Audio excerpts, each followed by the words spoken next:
medicine wheel is a symbol that has been in use for over 10,000 years by the native people of North and South America.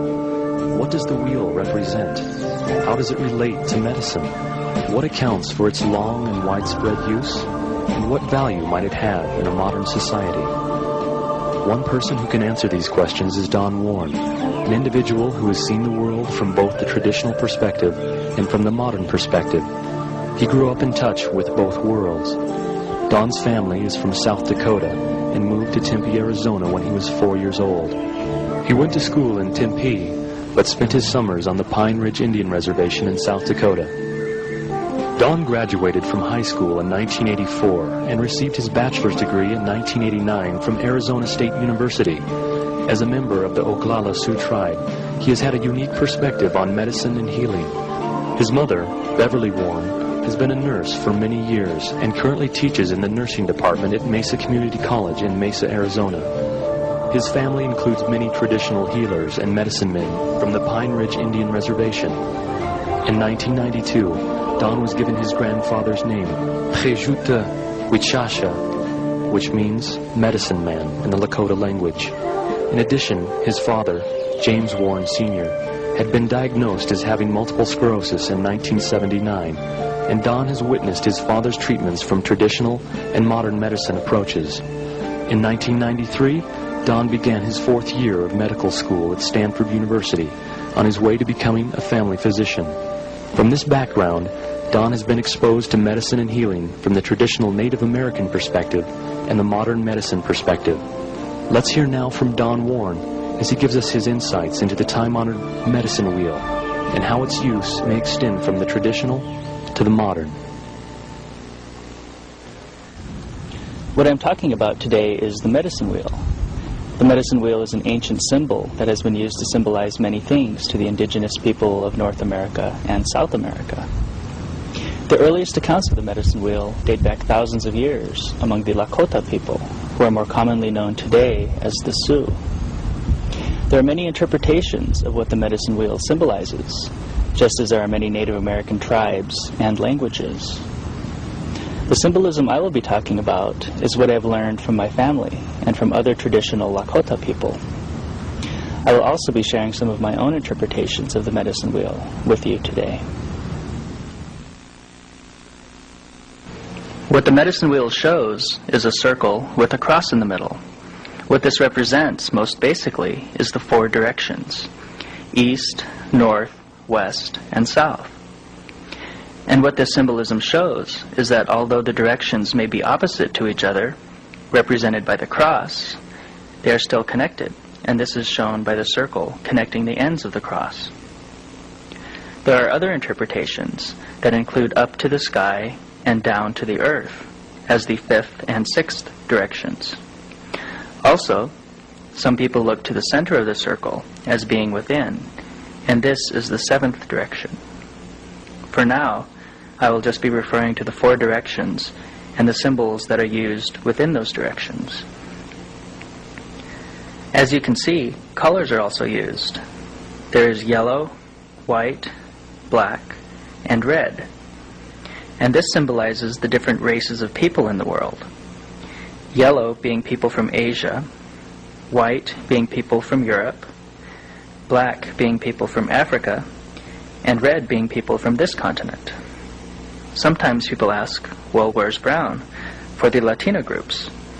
But actually they are represented here, because the red and the white, the indigenous people here and the Spaniards, blended together to form the Latino groups.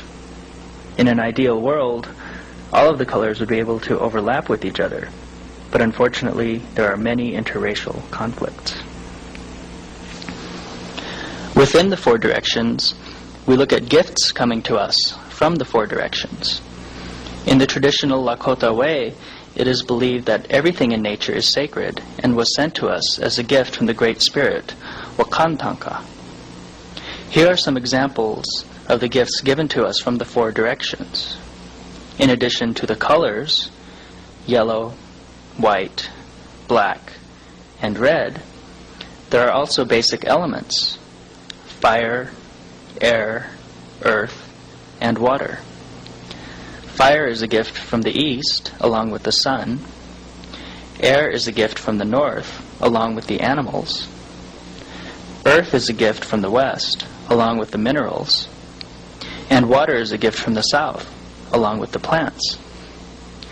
And if you think about these gifts from the perspective of the Great Plains, these directions make a lot of sense. For example, the sun rises in the east, and it is yellow, like fire. White is from the north, where the snow comes from, along with the northern winds. The sun sets in the west, so it is black.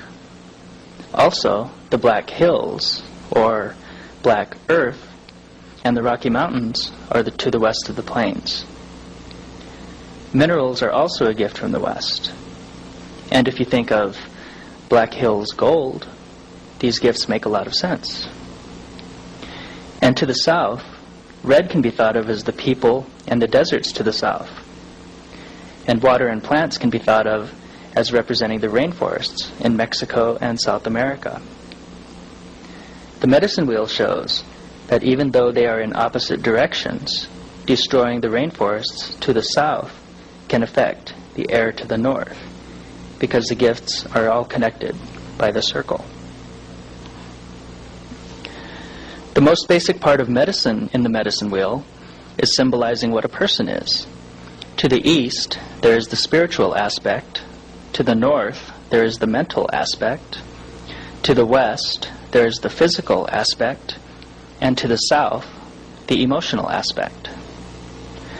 One problem I think we have in modern medicine is that people don't see themselves as being at the center of the wheel and being in charge of all four aspects. Many people think that the priest or clergy is in charge of their spirituality. Their teachers or psychiatrists are in charge of their mental health. The doctor or physician is in charge of their physical health, and their friends and relationships are in charge of their emotional well-being. In this way, people have an external locus of control, because they are not in control of all four aspects. Whereas in the traditional Lakota way, the person is seen as being at the center of the wheel and being in charge of their own spiritual, mental, physical, and emotional health. In this way, there is an internal locus of control. Also in the traditional Lakota way, illness is seen as being an imbalance in this wheel. And what the traditional healers do is help people get back into balance through prayer, meditation, herbal medicine, and getting in touch with emotions. A difference between modern medicine and traditional medicine is that the person takes an active role in their own healing process by working with the medicine man. Whereas in modern medicine, many people believe it is the doctor's responsibility to make them well, and they take on a more passive role in the healing process. This attitude often manifests itself as anger or frustration when people cannot find a quick fix to a physical ailment.